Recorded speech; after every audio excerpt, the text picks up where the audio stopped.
Hello students, मैं हूं Zubair Saifi and I welcome you to my YouTube channel Orator Institute of English. आज हम इस वीडियो में पढ़ेंगे लिटरेरी क्रिटिसिज्म विलियम वर्ड्सवर्थ का। विलियम वर्ड्सवर्थ को कहा जाता है फादर ऑफ रोमांटिसिज्म।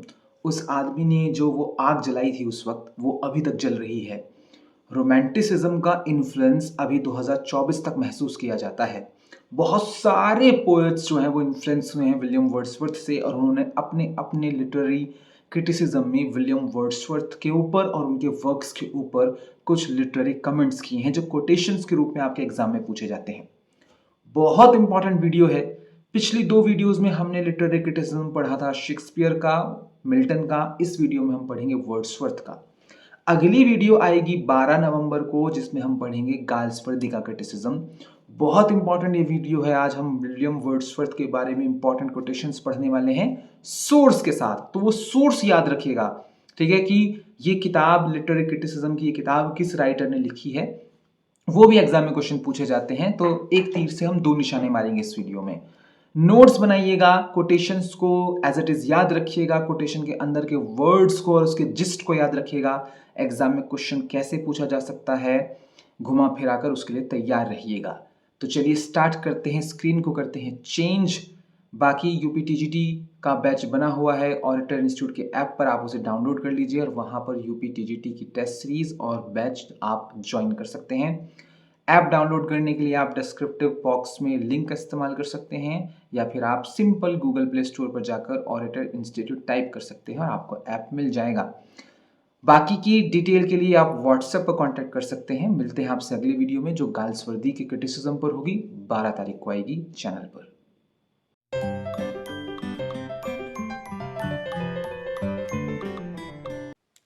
चलिए शुरू करते हैं।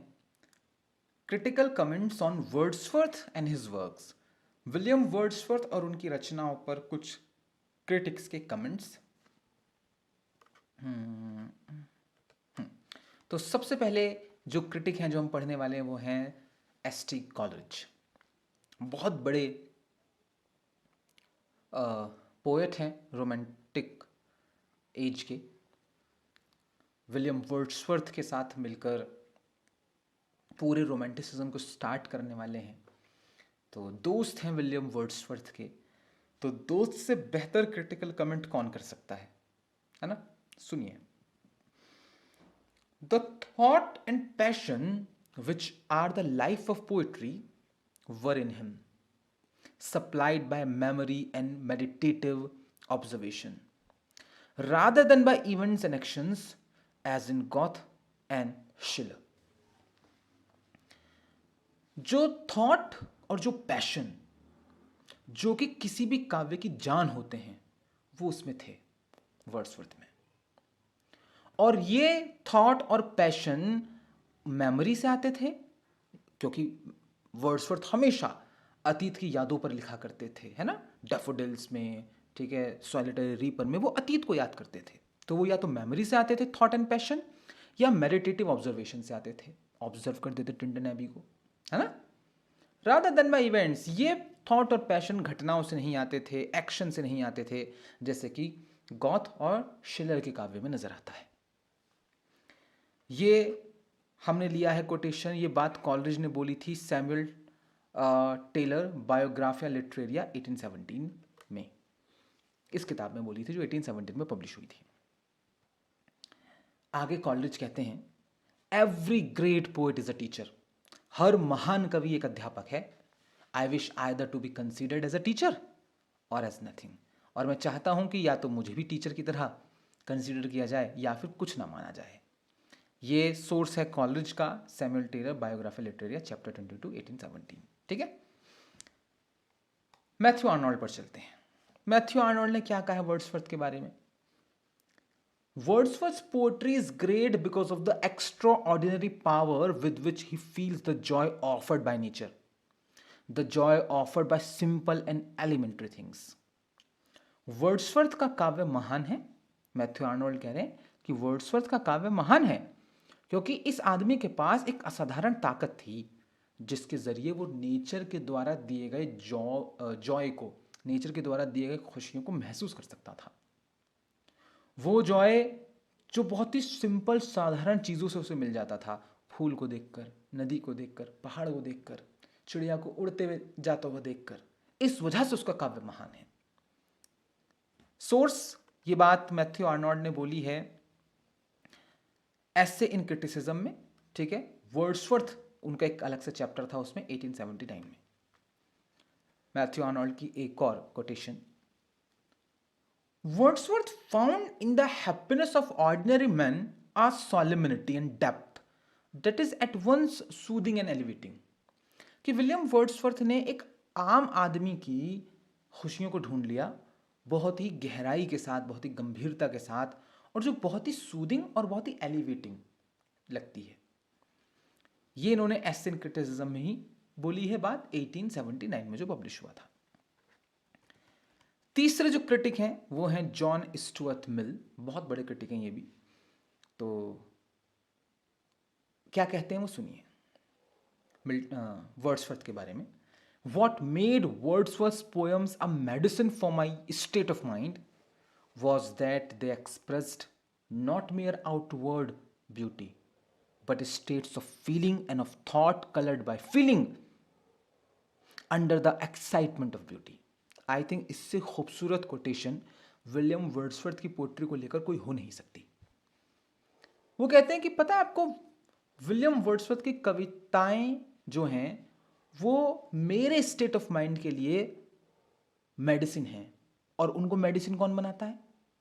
विलियम वर्ड्सवर्थ की कविताओं को दवाई कौन बनाता है मेरे दिमाग के लिए, मेरे दिमाग की संतुष्टि और शांति के लिए? पता है क्या बनाता है? क्योंकि वो कविताएं एक्सप्रेस करती थी, सिर्फ आउटवर्ड ब्यूटी नहीं, बट मेरी जो फीलिंग्स की स्टेट्स हैं कि कभी मैं कुछ फील कर रहा हूं, कभी मैं कुछ फील कर रहा हूं, और वो पेश करती थी कविताएं वो थॉट प्रोसेस जो फीलिंग्स से रंग भरे होते थे जिसमें, और वो सब होता था एक्साइटमेंट ऑफ ब्यूटी के अंडर में आके। तो इसलिए जब भी मैं उनकी कविताएं पढ़ता हूं तो मेरा दिमाग जो है ना वो शांत हो जाता है। और दैट्स ट्रू, विलियम वर्ड्सवर्थ की पोएट्री आपको सूद करती है, ये एक्चुअली ट्रू है। ये सोर्स मिल, जॉन स्टुअर्ट, ऑटोबायोग्राफी लिखी थी इन्होंने इस नाम से 1873 में, वहां से ही कोटेशन है। इसी किताब में, सेम किताब में, वर्ड्सवर्थ के बारे में एक बात और बोलते हैं Stuart, Wordsworth poetry was exactly what I wanted as it expressed not mere outward beauty but states of feeling and thought of colored by feeling। ये उसी को दूसरे रूप में लिखा है हमने, ठीक है। फोर्थ क्रिटिक जो है हमारा वो है F.R. लेविस। F.R. लेविस की एक किताब है, मिल्टन वाली वीडियो में भी इस किताब का जिक्र आया था, revolution, tradition and development in English poetry 1936 में जो आई थी। उसमें विलियम वर्ड्सवर्थ के बारे में F.R. लेविस बोलते हैं कि in his best work Wordsworth is the poet of life lived in a communion with nature. William Wordsworth के बेस्ट वर्क्स में, उनकी बेस्ट कविताओं में, वर्ड्सवर्थ जीवन के कवि हैं। वो जीवन जो एकता के साथ जिया जाता है नेचर के साथ। He reveals something more essential in human experience. वो ह्यूमन एक्सपीरियंस में कुछ ज़्यादा महत्वपूर्ण चीज़ को रिवील करते हैं हमारे सामने, सोशल फॉर्म्स से ज़्यादा महत्वपूर्ण या इंस्टीट्यूशन से ज़्यादा महत्वपूर्ण। कि भाई देखो, तुम्हारे इंस्टीट्यूशंस, तुम्हारे सामाजिक रीति रिवाजों, तुम्हारे सामाजिक कायदे कानून से ज़्यादा इंपॉर्टेंट ये बहती नदी है, ठीक।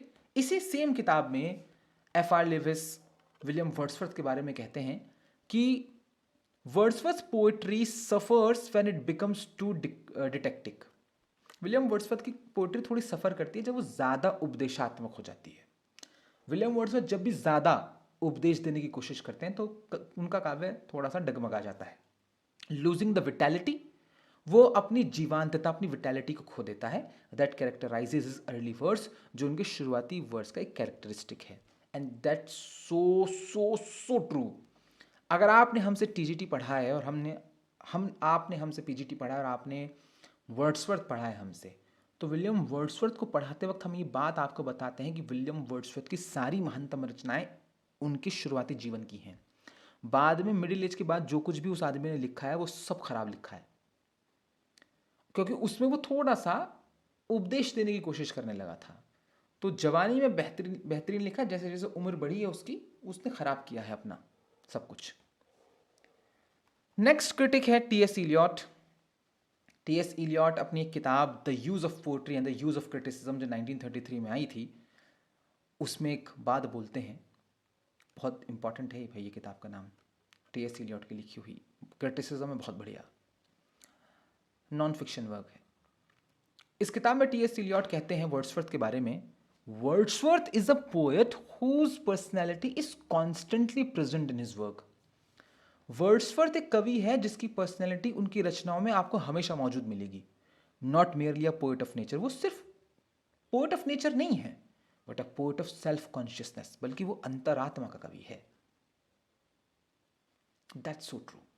ठीक, चलिए, तो आप अच्छे से जानते हैं कि शैली ने विलियम वर्ड्सवर्थ को इगोटिस्टिकल सबलाइम कहा था।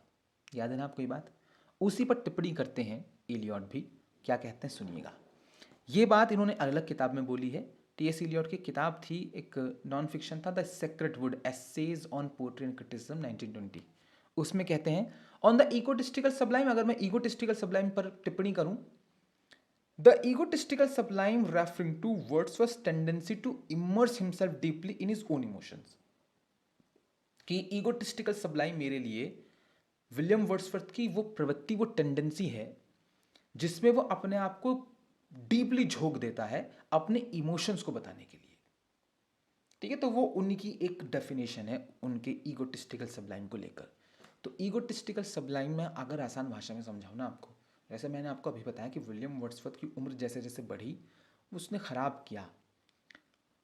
जब आप एकेडमिक्स में होते हैं या किसी बौद्धिक जगह पर हैं, तो और आप धीरे धीरे रूढ़िवादी हो रहे हैं, कंजर्वेटिव हो रहे हैं, कट्टरपंथ की तरफ आपका रुझान हो रहा है, तो मसला ख़राब हो जाता है। आपको वो इज्जत नहीं मिलती जो आपको मिलनी चाहिए, और मिलनी भी नहीं चाहिए।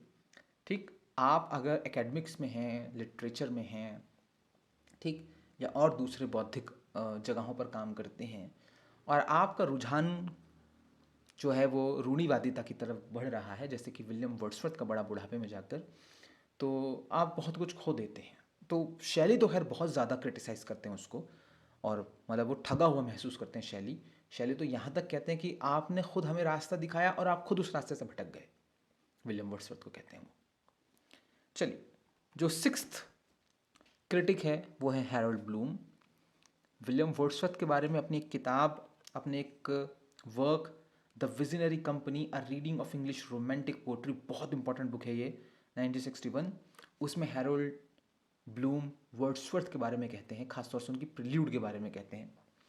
Wordsworth Prelude is the greatest long poem in our language. Wordsworth का प्रिल्यूड महानतम लंबी कविता है हमारी भाषा में, मिल्टन की पैराडाइज लॉस्ट के बाद दूसरी सबसे बढ़िया कविता है वो। It is the history of Wordsworth mind, ये विलियम वर्ड्सवर्थ के दिमाग का इतिहास है। Of the poetic imagination engagement with it self, वो उसकी पोइटिक एंगेजमेंट जो है उसकी खुद की इमेजिनेशन के साथ, वो उसका इतिहास है। प्रिल्यूड में विलियम वर्ड्सवर्थ एक कवि के दिमाग की ग्रोथ देखते हैं कि कैसे कवि का दिमाग ग्रो करता है। तो वही बात यहाँ पर हैरोल्ड ब्लूम कह रहे हैं। अपनी इसी किताब में द विजनरी कंपनी में वो एक और कोटेशन बोलते हैं और कहते हैं कि Wordsworth wrestles not with death और लव और the state but with his own mind, he is the poet of the self. ठीक है, ये एग्जाम में क्वेश्चन आ चुका है कि विलियम वर्ड्सवर्थ को पोएट ऑफ द सेल्फ यानी खुद का कवि किसने कहा है? हैरोल्ड ब्लूम ने कहा है कि विलियम वर्ड्सवर्थ ना तो मौत के साथ रेसल करता कि वो मौत पर कविताएं लिख रहा है, ना वो प्यार पर कविताएं लिखता, ना वो स्टेट पर कविताएं लिखता कि राज्य को कोस रहा है मिल्टन की तरह। वो अपने खुद के दिमाग से रेसल कर रहा है, वो अपने दिमाग से लड़ता है। नेक्स्ट क्रिटिक है seventh Sir Geoffrey H Hartman. बहुत बड़े क्रिटिक हैं सर जॉफ्री। सर जॉफ्री ने एक क्रिटिसिज्म लिखा था वर्ड्सवर्थ पोएट्री से, 1787 में लिखा है, 14 में लिखा है, 64 में लिखा है। ठीक है, 3 वर्जन है इसके। अपने इस किताब में कहते हैं वो कि these moments capture an aspect of human life. transcending the mere physical presence of nature and becoming symbolic of the human spirit. कि जो पल कैप्चर किए गए हैं विलियम वर्ड्सवर्थ के काव्य में, वो इंसानी लाइफ का एक पहलू है, उसको कैप्चर करते हैं ये कविताएं। हमारा एक इंसानी जीवन का पहलू दर्शाया गया है उसमें। और जो नेचर की फिजिकल प्रेजेंस है कि आपको ये पहाड़ दिख रहा है, आपको ये बादल दिख रहा है, ये सिर्फ उसके फिजिकल ब्यूटी को नहीं तारीफ किया जा रहा है, ठीक है, उसके सिर्फ फिजिकलिटी की बात नहीं हो रही है, बल्कि वो नेचर इन कविताओं में ह्यूमन स्पिरिट का सिंबल बन जाती है। इसी किताब में, ठीक है, आगे वो कहते हैं कि nature becomes a part of the poets inner life, कि नेचर जो है वो कवि के आंतरिक जीवन का हिस्सा बनती है। Transforming personal experience into something universal, वो अपने पर्सनल एक्सपीरियंस को किसी यूनिवर्सल एक्सपीरियंस में बदलते हैं, किसी स्पिरिचुअल एक्सपीरियंस में बदलते हैं, और डीपली इंट्रोस्पेक्टिव लिखते हैं, डीपली अपने आप को खोजने की कोशिश करते हैं विलियम वर्ड्सवर्थ अपनी कविताओं में। And that's so true. William Wordsworth जा रहे हैं स्कॉटलैंड में, एक लड़की को खेत में गाना गाते हुए देख लिया, वो उनका पर्सनल एक्सपीरियंस था, ठीक है, लेकिन उस पर्सनल एक्सपीरियंस को उसने एक यूनिवर्सल स्पिरिचुअल एक्सपीरियंस में चेंज कर दिया सॉलिटरी रीपर लिखकर। So that's how William Wordsworth writes. Next अगला क्रिटिक है William Hazlitt. William Hazlitt The Spirit of the Age करके 1825 में किताब आई थी इनकी। उस किताब में विलियम वर्ड्सवर्थ के बारे में वो ये कहते हैं, पहली quotation, Hazlitt praise Wordsworth focus on nature and rural life. William Wordsworth की तारीफ करते हैं हैजलिट कि विलियम वर्ड्सवर्थ बहुत फोकस रखते थे नेचर पर, ग्रामीण जीवन पर।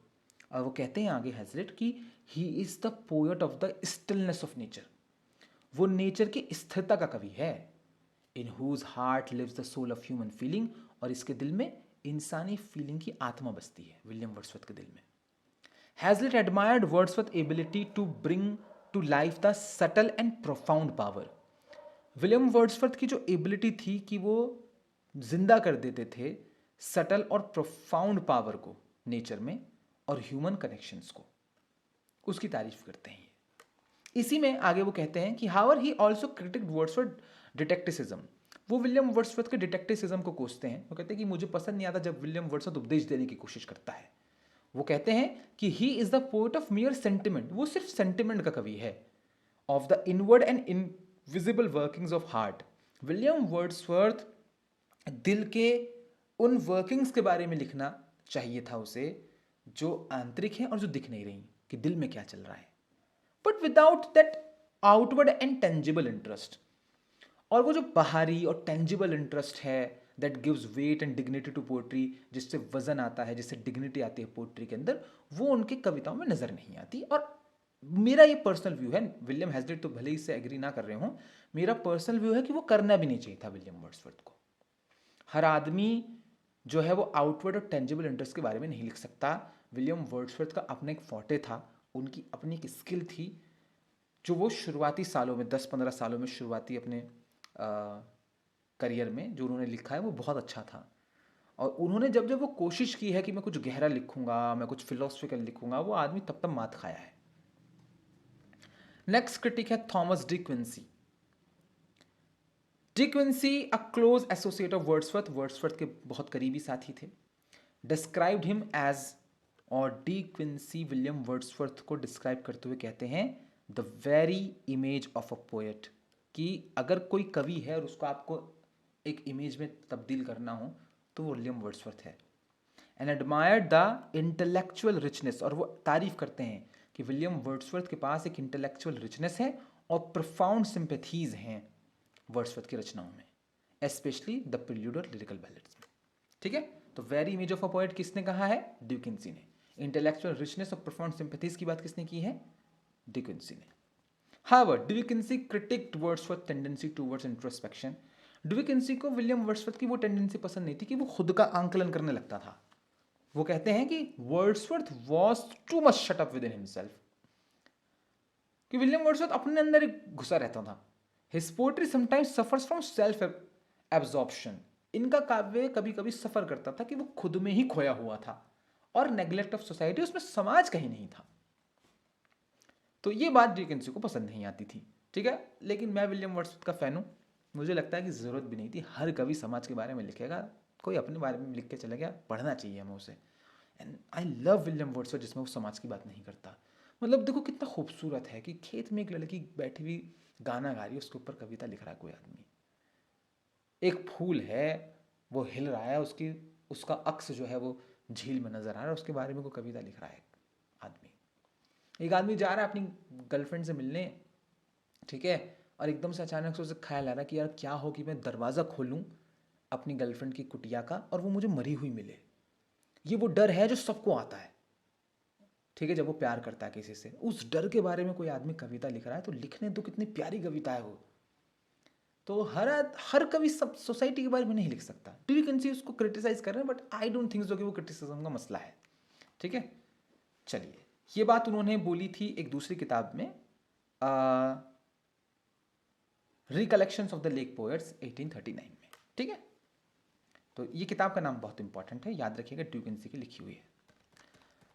10th जो आदमी है भैया हमारे पास, वो है लेज़ली स्टीफन। इन्होंने विलियम वर्ड्सवर्थ के बारे में कुछ बोला है। क्या बोला है, सुनिए पहली quotation. Stephen saw Wordsworth as a poet.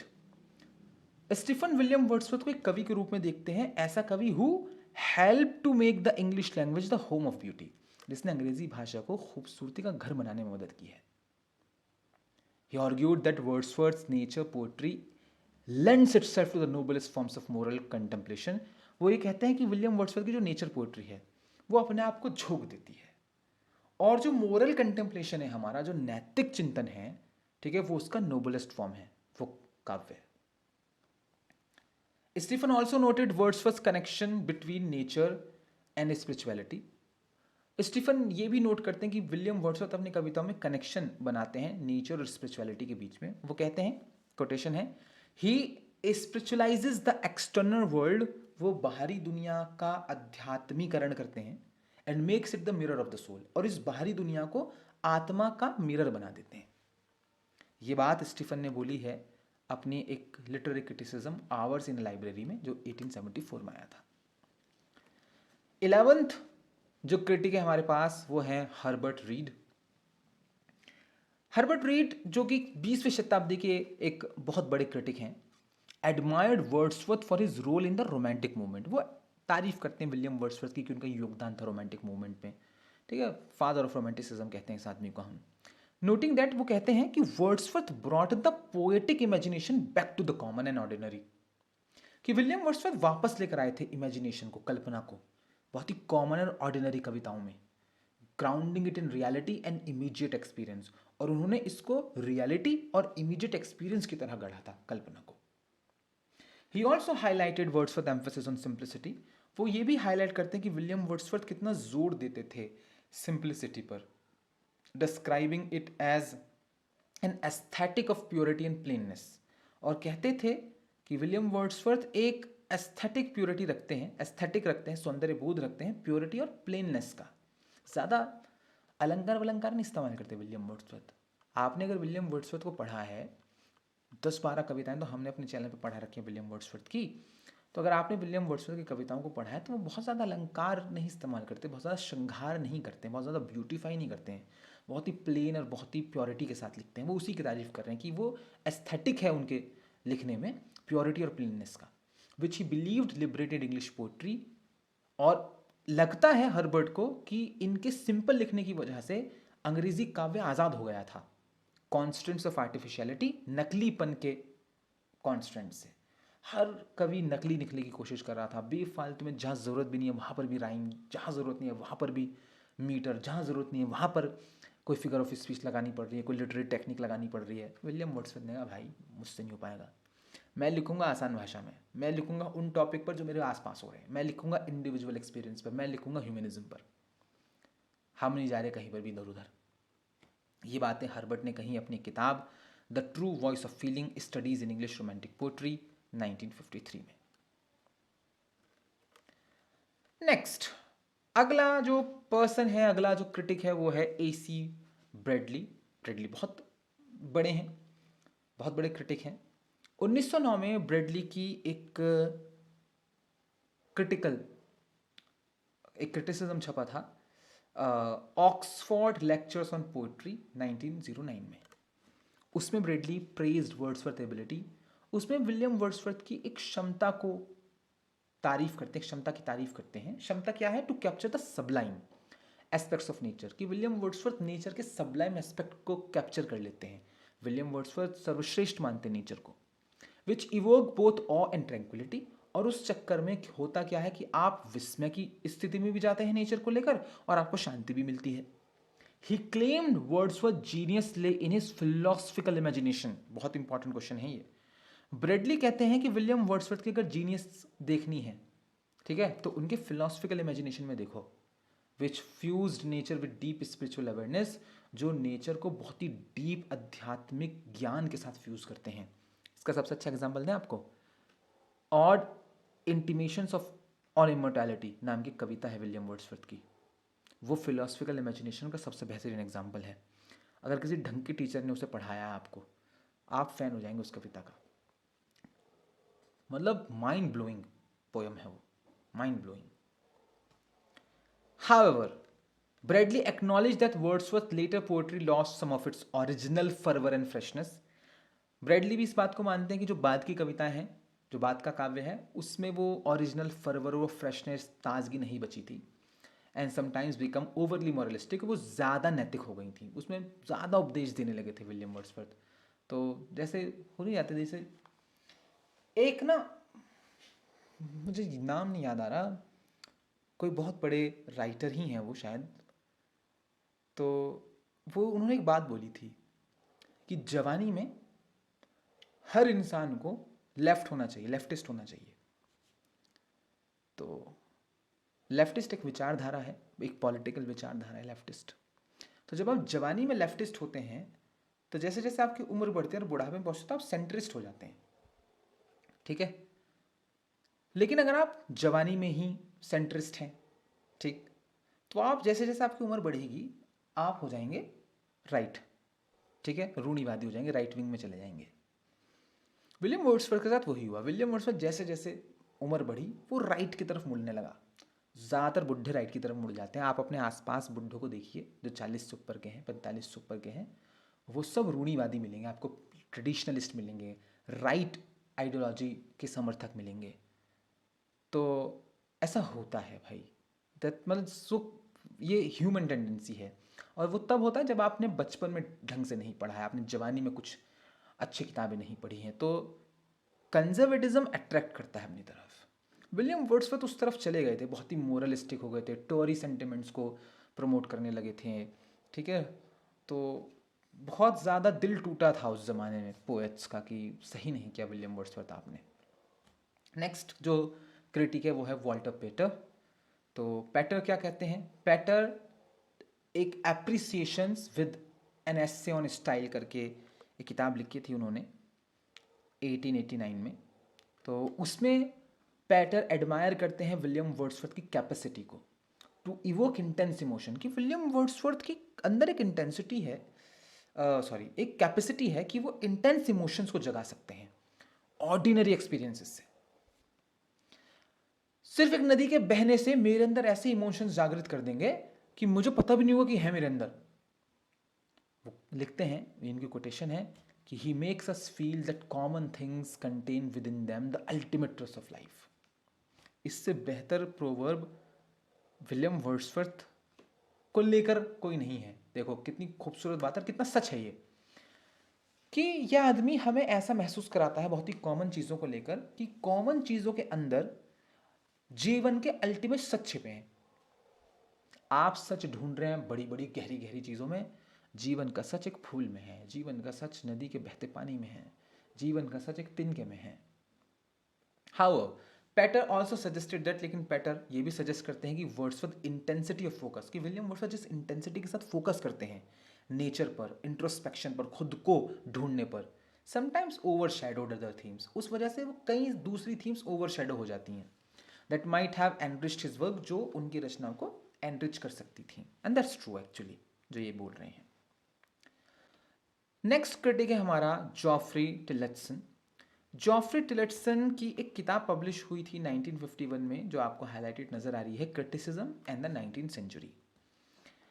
इसमें वो विलियम वर्ड्सवर्थ का जो क्राफ्ट है, कला है पोइटिंग लैंग्वेज में, तो लैंग्वेज में देखो विलियम वर्ड्सवर्थ की तारीफ बनती है। विलियम वर्ड्सवर्थ बहुत इजी लैंग्वेज में काव्य लिख कर गए हैं, और मैं हमेशा बोलता हूँ, ये मेरा पर्सनल विचार है कि विलियम वर्ड्सवर्थ से बेहतर आसान भाषा में गहरी बात कोई नहीं लिख सका। उसी मुद्दे पर जॉफ्री लिखते हैं, कहते हैं कि Wordsworth genius lay in his ability to combine a plainness of diction with profundity of thought.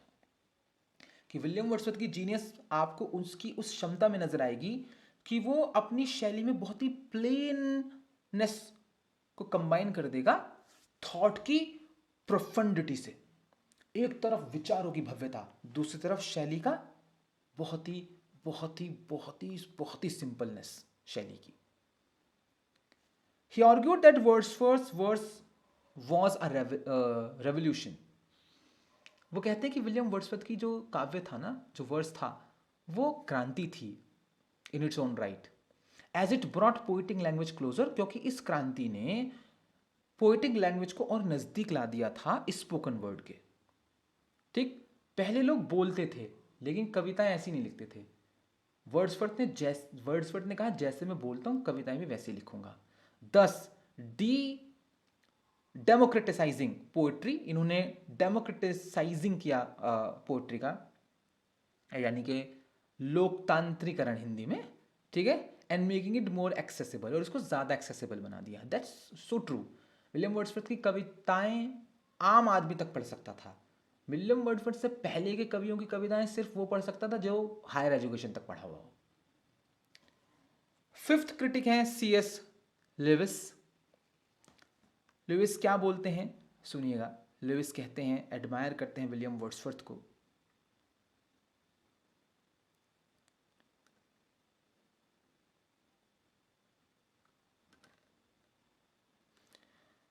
कहते हैं intuitive understanding of the secretness of nature, कि विलियम वर्ड्सवर्थ के पास एक समझ थी, इंट्यूटिव समझ थी कि नेचर जो है ना वो कितनी सेक्रेड है, कितनी पवित्र है। तो नेचर की पवित्रता को लेकर एक समझ थी वर्ड्सवर्थ के अंदर।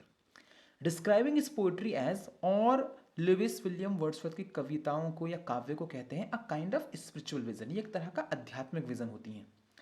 एलिवेटिंग नेचुरल ब्यूटी, ये नेचुरल ब्यूटी को एलिवेट करते हैं to the status of the divine, और नेचुरल ब्यूटी को एकदम ऐसे स्टेटस पर ले जाते हैं जैसे हम डिवाइन समझने लगते हैं उसे देवताओं का समझने लगते हैं, उसे देवताओं के समान समझने लगते हैं। Lewis argued that Wordsworth was unique in his ability to capture. Lewis कहते हैं कि विलियम वर्ड्सवर्थ के पास एक बहुत ही यूनिक क्षमता थी कि वो कैप्चर कर सकते थे a sense of something infinite in the simple, कि वो कुछ इन्फिनिट ढूंढ लेते थे बहुत ही साधारण, ऑर्डिनरी और रोजमर्रा की चीज में। हकीकत है, एक फूल में क्या ढूंढ लोगे आप, विलियम वर्ड्सवर्थ ढूंढ लेगा बहुत बड़ी खूबसूरती। ये बात सीएस लुइस ने अपनी किताब English literature in the 16th century excluding drama 1954 में कही है। तो ये थे विलियम वर्ड्सवर्थ के कुछ क्रिटिसिज्म, कुछ बेहतरीन और इम्पॉर्टेंट कोटेशंस जो अलग अलग बेहतरीन क्रिटिक्स ने किए हैं विलियम वर्ड्सवर्थ के ऊपर, उनकी रचनाओं के ऊपर। बहुत इंपॉर्टेंट है, नोट्स बनाइए इनके, इनको समझिए, इनको याद करिए, और इस वीडियो को लाइक कर दीजिए। कमेंट करके बताइए कि आपको कैसी लगी, अगली वीडियो आपको क्या चाहिए, हम किस पर बनाएं, किस टॉपिक पर बनाएं। बाकी आप अच्छे से जानते हैं कि एग्ज़ाम आने वाला है, तैयारी करते रहिए। क्रैश कोर्स आएगा बहुत जल्दी, नवंबर के महीने में बैचेस चल रहे हैं, लाइव बैचेस यूपीटीजीटी के, तो आप वो ज्वाइन कर सकते हैं। यूपीपीजीटी का रिकॉर्डेड बैच है, वो आप ज्वाइन कर सकते हैं। टेस्ट सीरीज़ है यूपीटीजीटी की, हमारे ऐप पर आप टेस्ट सीरीज़ के ज़रिए अपना आंकलन कर सकते हैं कि कहाँ तक आपकी तैयारी चल रही है, कैसी चल रही है। पढ़ते रहिए, वीडियोस को शेयर करते रहिए, चैनल को सब्सक्राइब कर लीजिए, लोगों को बता दीजिए कि कितना सारा कंटेंट ऑरेटर इंस्टीट्यूट के चैनल पर पड़ा है जो आपके एग्ज़ाम के लिए बेहतरीन साबित हो सकता है। मिलते हैं आपसे बहुत जल्द नेक्स्ट वीडियो में। नेक्स्ट वीडियो आएगी जो क्रिटिकल कमेंट हैं गाल्सवर्दी पर, उनकी रचनाओं पर। तो अगली वीडियो गाल्सवर्दी पर। मिलते हैं आपसे बहुत जल्दी नेक्स्ट वीडियो में।